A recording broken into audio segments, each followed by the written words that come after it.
Welcome to Screen Love Affair. I'm Shea Angus, and today we're talking about Project Hail Mary. If you're new to Screen Love Affair, we're just people that love movies, and we love going to the theater to see those movies, and this is definitely a big theater movie. Before we start, I want to let you know that this is a spoiler-free review. I know that when I'm looking for reviews, I kind of just want what do I need to know? What kind of headspace do I need to be in? What's the movie without telling me everything about the movie? And I find you can't even trust trailers for that kind of information anymore. If you're like me, what I'm really after is recommendations. What's worth my time? What should I go out of my way to see? What format should I see it in? Those are the kinds of questions that I want from my reviews. But if you're looking for more long-form conversations, spoilers, and the like, definitely check out the Screen Love Affair podcast that I host with Brandon and my friend Adriana, where we dig into all the details about our favorite movies, or maybe even the movies we didn't like as much, but we still have lots to say about. Also, if this is your first time, you might not know about how we rate movies here. So we've created the Heartometer. The Heartometer is really our way of grading a movie, scoring a movie based on how we engage with them. I never tell my friends, the movie was the best. It was the most technically brilliant film I have ever seen. No, I like a movie. I love a movie. I hated a movie. I didn't care about a movie. I disliked the movie. So we have developed a scale that we use because I feel like it better represents how we feel about movies. We hate a movie. We dislike a movie. We are indifferent or mid on the movie. We like the movie and we love it. And there's ranges in between there. You can really like something. You can really love something. But by and large, our like and love sections are really the kind of movies that are worth your time. A lot of movies I find can be kind of mid or forgettable, as Brandon likes to refer to. Content, I will state my bias up front. I don't like streaming movies. I'm a big theater guy. I love seeing movies in the theaters. It's the best way to watch anything. So with that said, if you just want to know my rating for the movie, I will give you that up front, and then I will get into a little bit more of my justifications, again, being as vague and spoiler-free as possible so as not to give anything away. I loved this movie. It was a great time. It looked great. It had a perfect blend of practical sets and visual effects and a great performance from Ryan Gosling. Finally, I can say I'm excited again about a Ryan Gosling movie. It's been a minute since I think Barbie, and so I'm very excited to be able to encourage you to go to this movie. It is absolutely worth your time. This movie's for everyone. You can see it with friends, family, the whole age gambit, old to young. It's a family movie through and through, and I think you will have a great time if you go to watch it. Project Hail Mary is directed by Phil Lord and Chris Miller, who you might remember from the Lego Movie and 21 and 22 Jump Street. The film was actually written by Drew Goddard, who wrote films like Cloverfield, Cabin in the Woods, and The Martian. The film stars Ryan Gosling, Sandra Hüller, and James Ortiz, but this is really the Ryan Gosling show, and let's get into that because finally, like I said, I'm so glad to say that there's a Ryan Gosling movie out again that I like. I have not had a good run with him lately, and I think Barbie being the one kind of example in his recent filmography that's actually been something I really enjoyed. He is absolutely great in this film, and he has to be. This is really the Ryan Gosling experience. He is alone for a decent chunk of the movie without giving anything away, and it really rests on his shoulders almost exclusively to get us through this movie. And eventually, it doesn't all rest on his shoulders, thankfully, and there is a perfect pairing here. I'm not convinced that this movie would work as good as it does with someone lesser than Gosling in this role. It really requires something special, and there's just an inherent likability and charm that he brings to this character that I think really carries a lot of the movie's weight. Moving on to the visual side, I think this is an impressive looking movie. As I mentioned before, there's practical sets, but there's a lot of space stuff. It's a sci-fi movie, so we are in space, and it looks beautiful.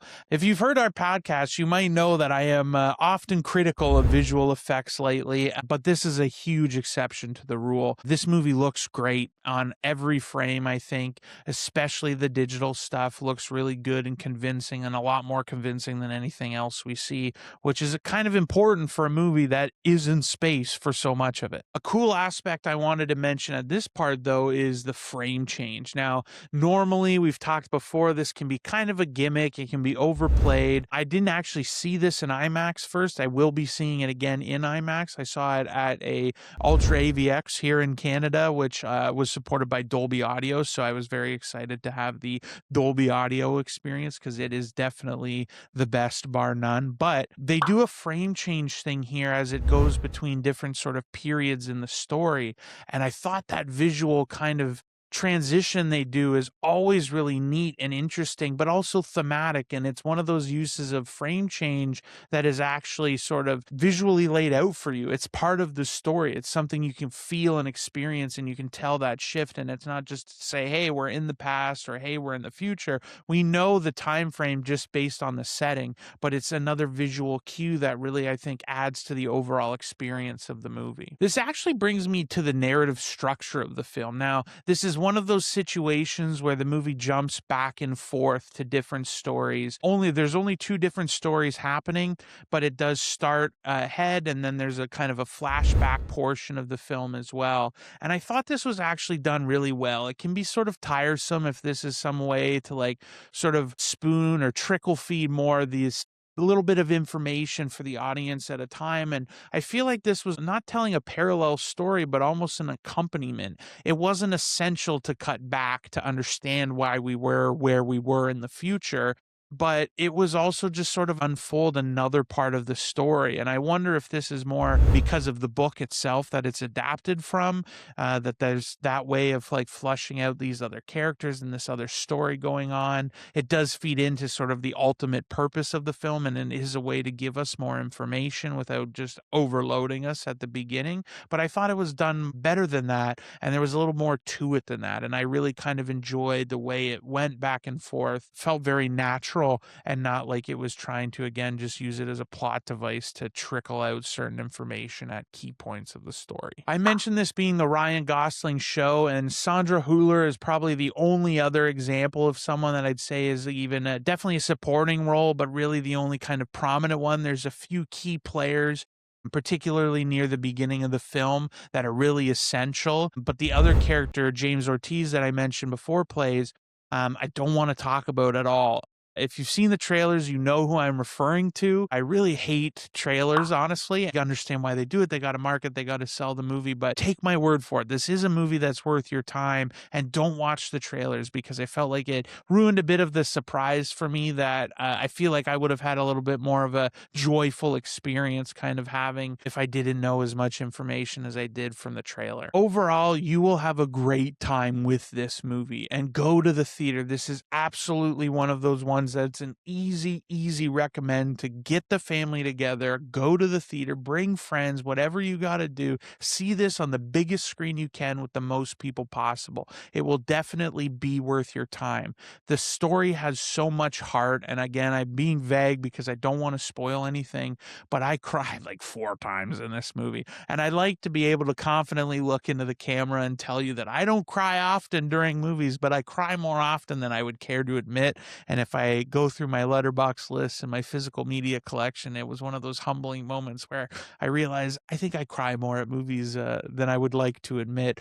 But without a doubt, this movie pulls on all of the heartstrings, but in such a fun, accessible way. And normally I'm like, I want movies to feel fresh, to feel different. When I say it's accessible, I don't mean it's mid like so many other things. It's not the most groundbreaking story. You've seen the structure of this a little bit, like the main kind of plot overall before. But what's so special about this is the characters at the heart of the story and the connections that they make. That carries the entire film to the point that it was really the thing that just motivated the whole thing. And on the surface, if you read the plot synopsis, the main sort of thrust and the action of the movie, the reason why they're in space and doing what they're doing, is actually by the end of the movie not even what I'm most worried about. And I think that is a huge testament to the characters and the relationships they develop over the course of the film. If I'm being honest, the only thing that kind of gave me a little bit of a pause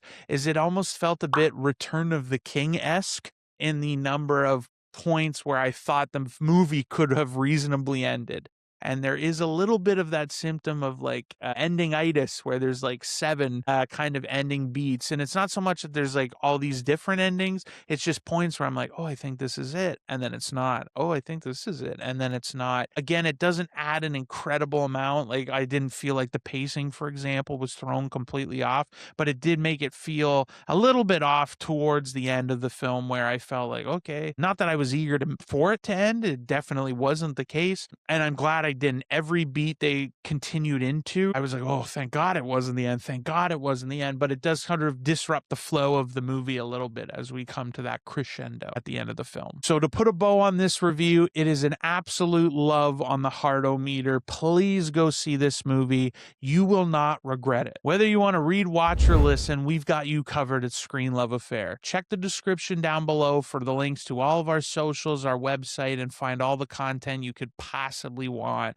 about movies. Also, this new short form review is a new format for me, and I would love your thoughts and feedback on what you would like me to talk about, what you wouldn't like me to include, any details I missed, any feedback at all. I really welcome it because I love talking about movies. The Screen Love Affair was born of my passion for movies and sharing that with my friends. And I'm so excited that I can now do these kinds of videos and provide more content for more people that also share my love for film. Until next time, I'm Shea from Screen Love Affair. See you at the movies.